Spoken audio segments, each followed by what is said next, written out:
xibaar yu wér te wóor ca tàng ba abonnez-vous pour ngeen di mën di jot suñuy vidéo.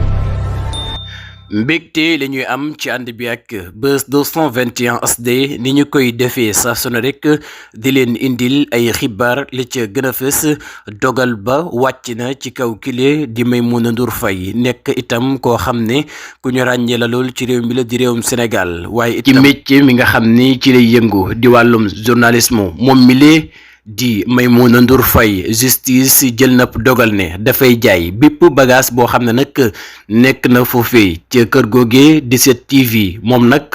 la ko waral du leen ludul mu di entreprise bi nga xam ne nag moom la waroon a jox ak koppar loolee nag Maimouna Ndour Faye mënagu ko fay ba tey loolee waral nag jamono ji justice bu Sénégal fa si yéene jaay entreprise boobile di 7TV waaye itam nekk entreprise boo xam ne bu ràññeeku la woon lool ci jamono yi kile di Macky Sall waaye itam daan invité ay autorités yoo xam ne nag yooyu ràññeeku la woon lool ci réew mi le di réewum Sénégal lii nag dafay firndeel waxi kile di Cheikh Bara Ndiaye moom mi nga xamoon nag chroniqueur la bu ñu ràññee lool ci réew mi le di réewum Sénégal taxawoon na publiquement di wax ne kile di Maimouna Ndour Faye moomul télévision bi di 7TV daf ko daal di lépp te loolee nag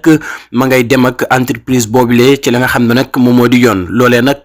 moom la ñu daal di firndelaat ndax moom Maimouna Ndour Faye dana daal di ñàkk këram googee nga xam ne nag jàppoon na ne def ca investiroon kon nag moom mi nga xam ne moo fi yoroon